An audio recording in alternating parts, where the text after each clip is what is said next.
So thanks for coming in to this session, which is really about, I'm looking forward to this session, given it's linking genetics right through to what is the customer actually asking for in the market, and how can we be responding to those insights from the market through our genetic decisions. And I've spent the last 20 years working with Meat Standards Australia, so I'm particularly excited that I got asked to spend the afternoon with you in this session. I've got 4 great speakers for you this afternoon, and we are going to kick off with hearing a little bit about what does that market actually want, and we're going to kick that off with Will Barton. So Will is the CEO of Gundagai Meat Processors. There's been a little bit of media around lately because what's happening at Gundagai Meat Processors is really exciting, and I'm not going to get into that because that's, I guess, part of Will's presentation today. But Will's been as the CEO there for a number of years now, but the Barton family's had a long connection there in the Gundagai region, and have been doing some really innovative things over the last couple of years, and informed by what the market's looking for. And so, Bill, great to introduce you today, and great to have you here. So I'd love to hear your story about understanding the target market. Thanks, Will.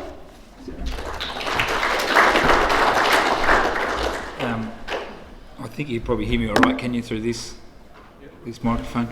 I told my dad I was coming to this forum, and his response to me was, "What do you know about genetics?" And I said nothing. So my apologies in advance for running you through understanding the target market but not giving you any information on how. You are the people that are charged with the challenge of actually delivering this. Us as a business, we're very outcomes focused, so we know what we want you to send us, but we don't necessarily have all the answers, or maybe any of the answers about how you can go about actually delivering that product. So that's a challenge that I guess I understand that I don't have the answers for, and I want to apologise in advance for setting you some hard goals maybe. I thought I'd probably just start out by explaining a little bit about who we are as a business and who I am as an individual, as I think it goes some way to explaining why we approach the supply chain the way that we do. To talk a little bit to you about what our role is in the supply chain, and it's something that we spend a lot of time thinking about, what our role as a processor is in the supply chain. I'll talk really briefly about objective measurement, so lean meat yield and intramuscular fat measures, animal health measures, and hot standard carcass weight, which you're all familiar with. But I won't dwell on those technologies because I really want to spend then a bit more time talking about how our feedback evolution has moved us away from a weight-based paradigm in our business, and then what that means for our brand Gundagai Lamb as we try to work with producers to actually hit that target market better. So,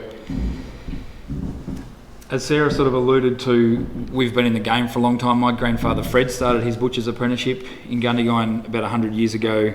He went on to set up a butcher shop in the main street, and then his sons, my father and my uncle, Bill and Tony Barton, built the abattoir in the mid-70s.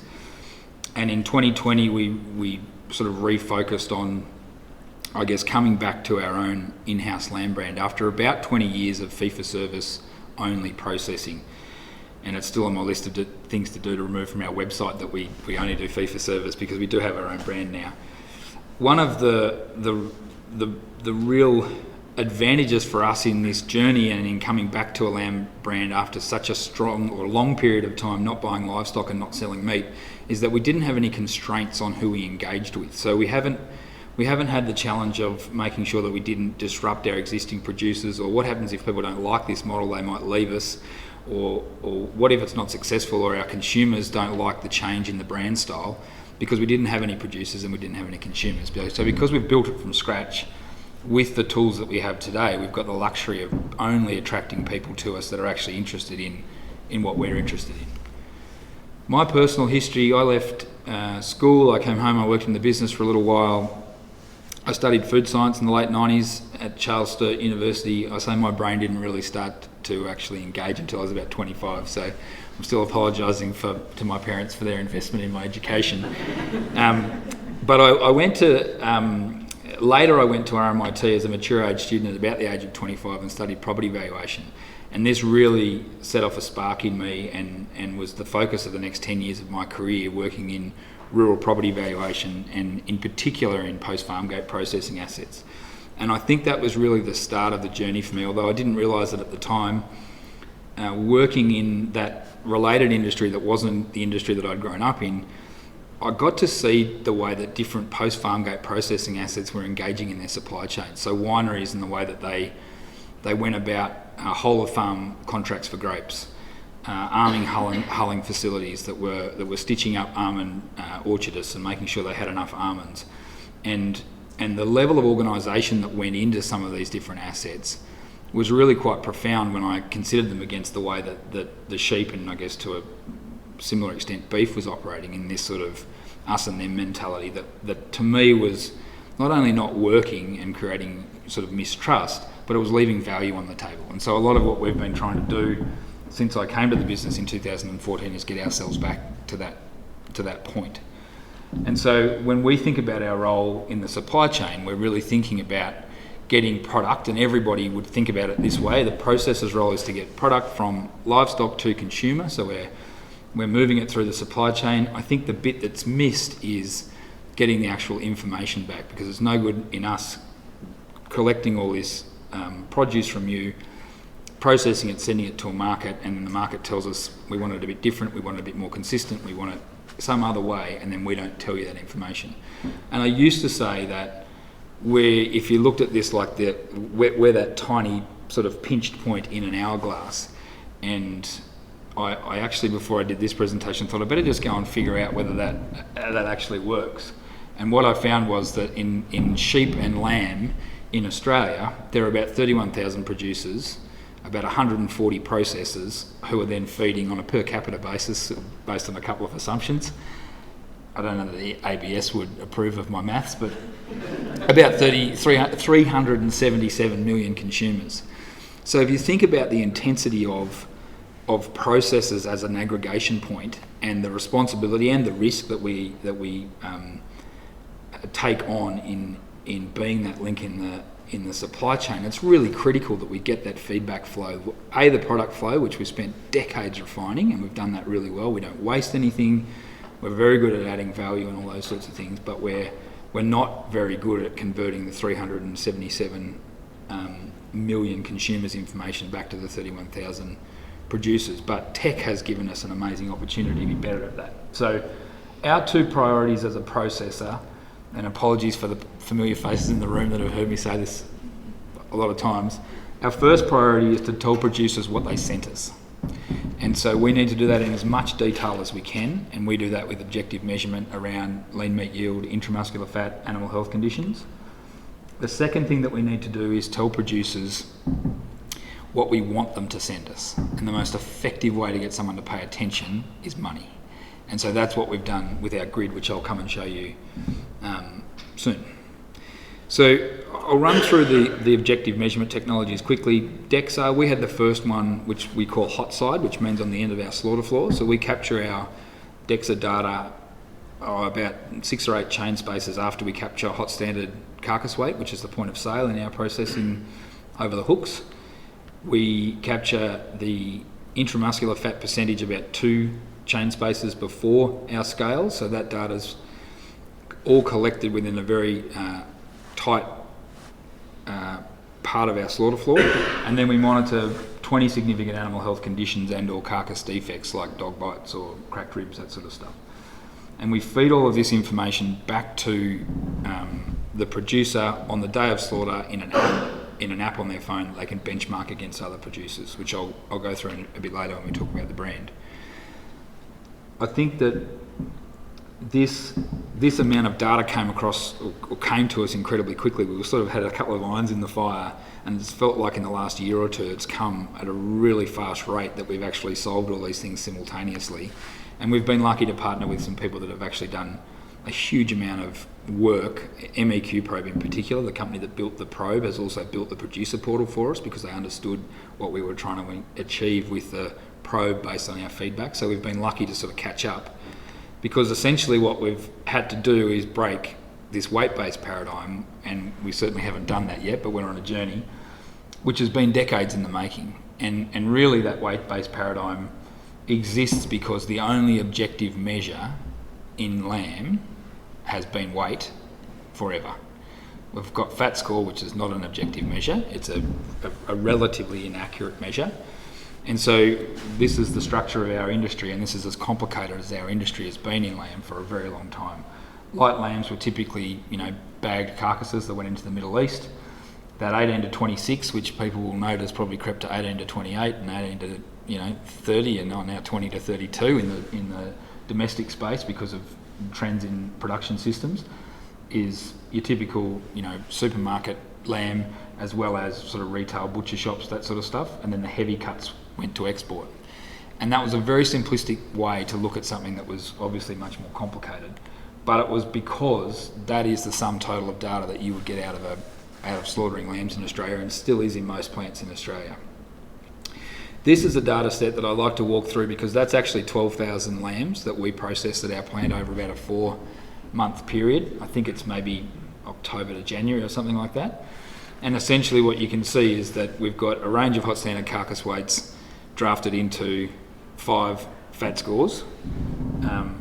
And I won't ask you to show of hands if you trust fat scores, because I won't get any hands and I know how it's all going to roll. But the same data set, when you introduce DEXA to tell you lean meat yield, looks like this. So that same 12,000 lambs, now all of a sudden we've got 0.1% granularity on what their lean meat yield is. And that was a massive step in and of itself, and in isolation would have been very helpful to build confidence around fat and condition and those sorts of things. But obviously we've gone a couple of steps past that. So the next slide that I'll show, same 12,000 lambs, instead of having hot standard carcass weight on the y-axis, we'll have intramuscular fat on the y-axis, and then that same population has the same lean meat yield profile, but now you can see has intramuscular fat on the y-axis. And perhaps surprisingly, and I was saying to somebody earlier today, the inverse relationship between intramuscular fat and lean meat yield is probably not as strong as we used to see it in nucleus flock lambs. It was much more antagonistic. This seems to be smoothing out just in this population. I don't know if it's a fluke, but what it does show you is that it is possible to deliver a carcass that has high lean meat yield and high intramuscular fat, so it's not an impossible task. If we then overlay weight ranging on it, again, perhaps predictably, light lambs are typically leaner, the heavy lambs are typically fatter, and the heavy lambs have also typically got a higher level of intramuscular fat. But importantly, the existence of a leaner, high IMF, 20 to 30 kilo lamb is obviously there. So for us, it's about giving this information back to the farmer in a continuous loop so that they have this information and can then start to try to get everything into that top right-hand side quadrant.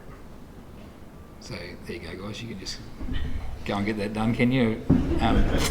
So no mean feat, but the other thing that's been really interesting in our journey is that we didn't have a huge IMF drop-off in spring. So one of the other pieces of anecdotal evidence you get, or one of the early comments we got was, well, that's all well and good that you can measure IMF, but a sucker's never going to have IMF. Suckers do have IMF, and it seems that that's based on genetics, not based on how old they are or their maturity or feed necessarily in some cases. So there's obvious correlations. Those things are all true.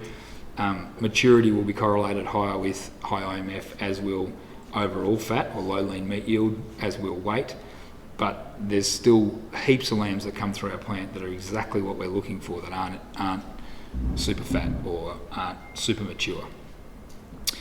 That brings us on to sort of what I'm here to talk about, which is understanding the target market. And for us, that's via this new brand. So we've got a quality guarantee that's backed by the intramuscular fat measure. And then we talk about the product as being better, cleaner and fairer. So the concept is to have a lamb brand that's constantly improving via an open feedback loop with producers. And the idea is that will increase value for the consumer, because when they're paying for something, they're getting what they're paying for and they want to come back, and then profit for the producer and the processor because we're delivering exactly what that market wants. The better element is obviously backed by the IMF grading. The cleaner element is around avoiding production of excess fat to achieve that high IMF. So we want to do it via genetics rather than doing it via force feeding, if you like, to use an extreme example. Cleaner as well, based on our animal health feedback, which is really all about reducing disease burden over time in flocks, and then fairer because we're having these open conversations, we're being transparent in the way we operate, we're showing producers what we're doing and how they can work with us, and we're paying for quality when it exists. And that slide for us, and particularly for me, that represents our understanding of what we believe both consumers and producers value. And so that, for me, that's the target, essentially. We've seen slides before about lots of MLA research based on over 100,000 consumer taste tests that tell us that, consumers will pay half if something's low quality, they'll pay 1.5 times if something's better than every day, or 2 times if something's premium. The piece of information that we don't know is what the consumer thinks at the moment they're buying, because we can't see any of this. All they're buying is weight. So they've got no quality indication. So one of the challenges for us as a brand as we evolve is to make sure that, and my gut feel on this is that the world thinks they're buying better than every day. I think when they buy Australian lamb, they actually think they're buying a better than everyday product. And so I don't think we're going to be able to leverage that to double in terms of sell price, but I do think there's more upside in the price. This is our grid for those of you that haven't seen it. It was far more complicated when we started, and there's been some crazy iterations of this. This is what we landed with, and it's working well. It's got fairly common sort of 5 weight categories, and then we use 5 lean meat yield categories, from fat on the left to lean on the right hand side. And every lamb that we process that's got greater than 5% IMF gets a 50 cent per kilo bonus. Importantly, as a business, about 30% on average of production gets that 50 cents a kilo bonus, and at the moment we sell about 0.2% of the products that we produce for a premium price under this brand. So this has been a very deliberate play by us to send a signal in advance of what we perceive will be an uplift in product value, which is starting to gather a serious bit of momentum at the moment. But for the last 9 months we've been paying something that we haven't necessarily been capturing, on the basis that we believe this is the way that industry and our business should head with this brand. The other element is this GLQ score, so the Gundagai Lamb Quality Score, which is it's basically an algorithm that we built, pardon me, to bring together the objective measurement of intramuscular fat, lean meat yield, and animal health into a single carcass score. And really the concept is that if you have a low IMF, the only way to get a better GLQ score is to increase your IMF. You can't do it by having a better yield, because we're not interested as a business in yield until we've got eating quality right. If you've got a high IMF, the only way to really materially increase your GLQ score is then to follow yield. So we're looking for a level of IMF first and then yield, rather than yield at the expense of anything else, which in the New Zealand example has not been good for industry, and actually has bred out a lot of the intramuscular fat in that lamb as a population, as a nation. And then if there are animal health conditions that exist in the lamb, then your score reduces. So the other way of looking at this, and my team has a little bit of banter about how to explain this, because it's kind of a little bit complicated and it's based on an algorithm that's got a funny name, is to say that if you're less than 4% in IMF, like if you're under 5, then you really need to focus on IMF, and lean meat yield doesn't favour you. Once you're in that 5 or 6% IMF range, then tweaking both will help your GLQ score. Once you're over 6, there's no point trying to push intramuscular fat to 10 in our brand, because we're not trying to create an entire population of Wagyu lambs. We're trying to get to a point where we know eating quality will be at its best, and that's based on a lot of research by the MLA in the MSA program. And we know that if we can get over 5% in IMF, then the thing that's going to make us all producer and processor more profitable is yield. But there's a huge risk if we do that without IMF, that there's going to be no profit for anyone, essentially. So what we do then is to draft the product into 2 lines, and this has been happening in our business for about 3 months. On social media, if you follow us, there's a few restaurants that have been buying the 5+ product for a little while, and that's really gathering some good momentum. We've been selling the product into the United States just under our GMP brand for the last sort of 6 or 9 months, and we'll start at the end of the month actually grading all of the product out into these two groups, and then making a concerted effort to market them differently, and we won't brand anything as Gundagai meat processors anymore. It'll all go into Gundagai lamb. We really wanted to make sure, when we started, we always wanted the brand to face producers as Gundagai lamb, but we didn't want to face the end market as Gundagai lamb until we knew that we had the parameters right around how our grading system worked and what the thresholds were for quality, lean meat yield and animal health conditions. So essentially the product on the left, which is just the graded product, will be marketed by us as a regular Australian lamb product, a good everyday quality. And then the product on the right will be the one that we sort of hold out as the high IMF, high lean meat yield or above average lean meat yield, so there's no wasteful fat. And I think the pitch to those two different audiences is obvious for the GLQ5+. Restaurants are in love with the product because it consistently eats well and they never get a bad one, and that's pretty obvious because we can see IMF and no one else has been able to see it forever. So the amount of times that someone said we'll cook it, and we've all sort of gone and worried that it's not going to perform, it just performs every time. The evidence and the way that we measure it is overwhelming.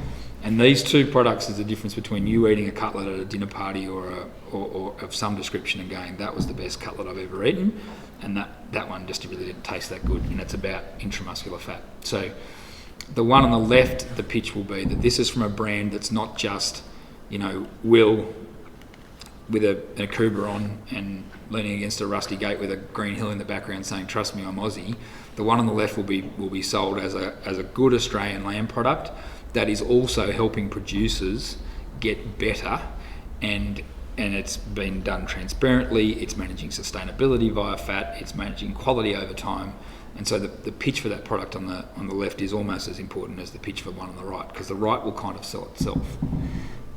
This is a potentially big problem for industry because we've gone from everything being great to this stuff's really great, and then okay, well, what do we do about the left-hand side? Because that product now is devoid of the few little bits of gold that used to be smattered throughout the population. So it's important to get the marketing for us on this right, and engage with our producers as quickly as we can to change the proportion of these two sides. So at the moment the split's about 30% on the right, 70% on the left, and we need to invert that as quickly as we can. Again, your challenge. Isabel will talk you through it, you'll be fine. So this is what the two different products look like.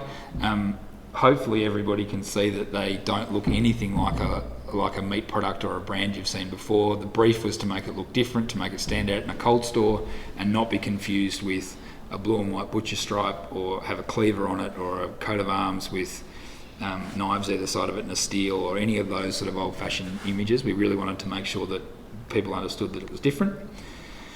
This is a snapshot of the producer portal, which is how the feedback gets to the farmers on the afternoon of slaughter, and the benchmarking that goes with it.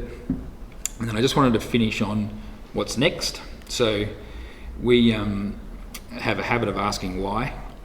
One of the questions around why at the moment is around why merinos seem to get a discount in the marketplace, and the best answer that I can come up with is that people are afraid of the yield of the loin and the rack.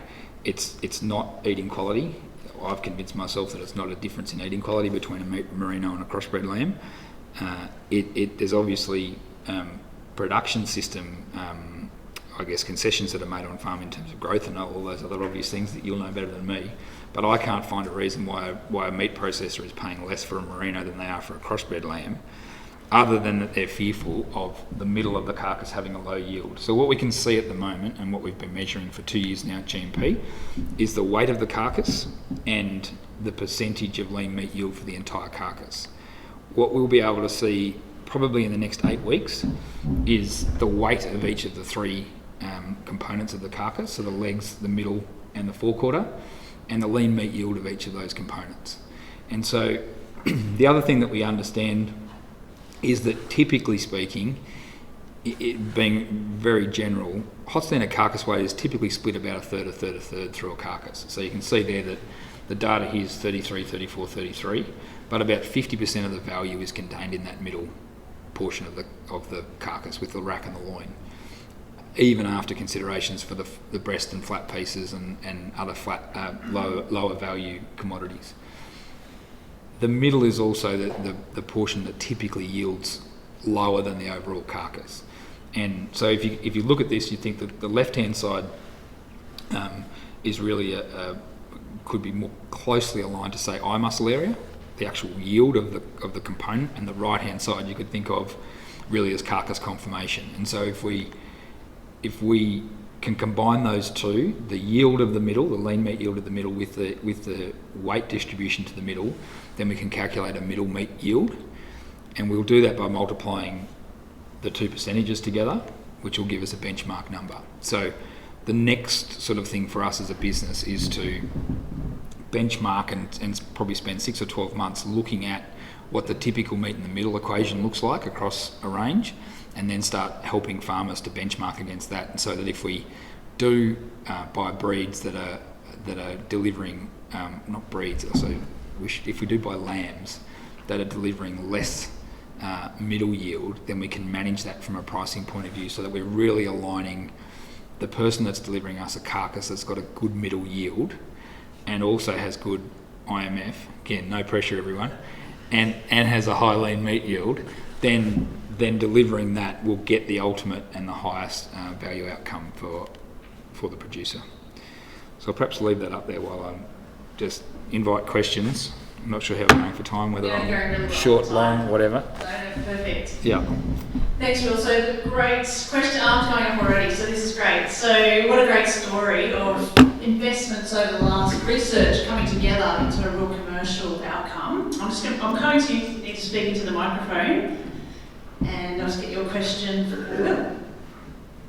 Hello, Bill. Fascinating presentation.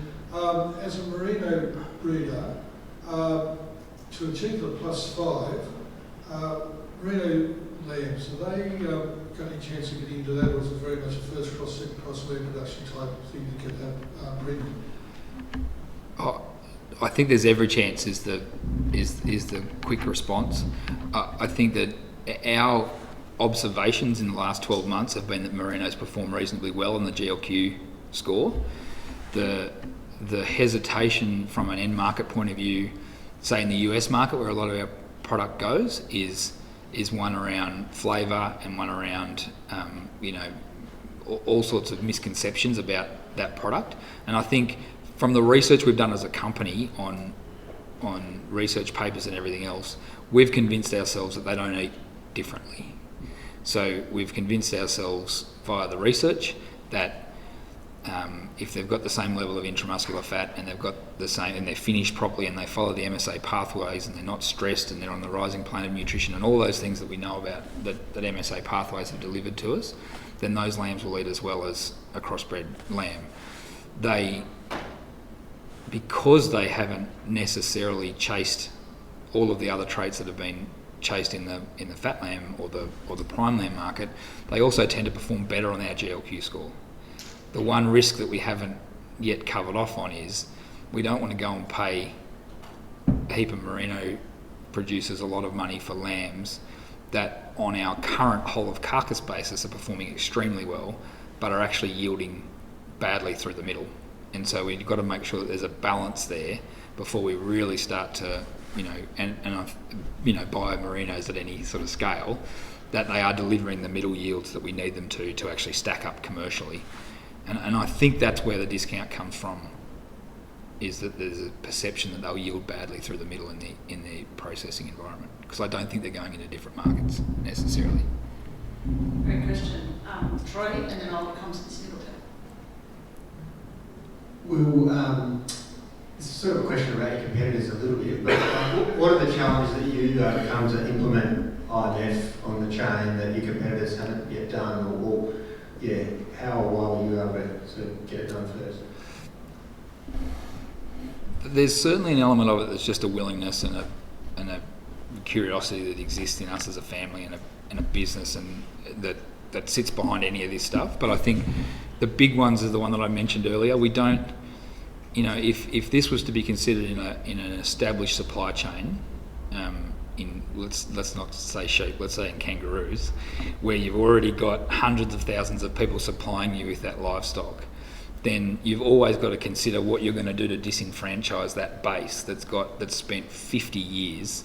The procurement people, the suppliers have all spent 50 years refining how to nail that weight paradigm. And then all of a sudden you say, that's great, but we've got all these other things we need you to look at as well. I think we didn't have that risk because we weren't buying lambs. And so I think that's been our single biggest advantage, is that the people that have come to us on this grid, on this basis, not under a fat scoring system and we've converted them or any other pretense. They're coming to us because this is what we're offering. So I think that's been a big part of it. The other thing is when we've got a really sophisticated chiller sortation system, which was imagined by a group of us in the business, and it individually sorts carcasses based on an RFID in the hook, and nobody touches carcasses. So for anyone that's been to an abattoir, there's usually somebody pushing a group of lambs in groups of 5 or 10 or whatever, and opening and closing gates manually and all that sort of stuff. And we built our chiller system to actually be able to automatically get information out of the hook and sort things. We also built it so that there's about 2,000 lambs before that happens, that we can get all of the slaughter data and then make decisions about it. So we can actually gather population level data and then make decisions about how to sort it while it's in that pre-chilling stage. Because we did that quite unknowingly, the whole system, our entire abattoir stops if the RFID stops working. And so our read rate's 99.9%. In almost every other meat processing facility in Australia, the read rate's 70 or 80%, and they don't know why, and they can't fix it and everything else, because they don't have to, because the managers can bypass things, because the information, the critical information, still gets gathered, and so it doesn't really matter if they miss out on some of the, whereas for us, the whole place stops. And so it's just created an accident and discipline that means that it has to happen, otherwise literally the whole place stops. So that was probably better luck than management on my part in installing that system, but we figured it out. Yeah. You just got a question here. You still got that question? Yeah, well, thanks. Two sort of parts to my question. Again, as producers, shear force is a big component of sheep genetics, meat quality stuff. How do you expect to get shear force in to the meat works at chain speed?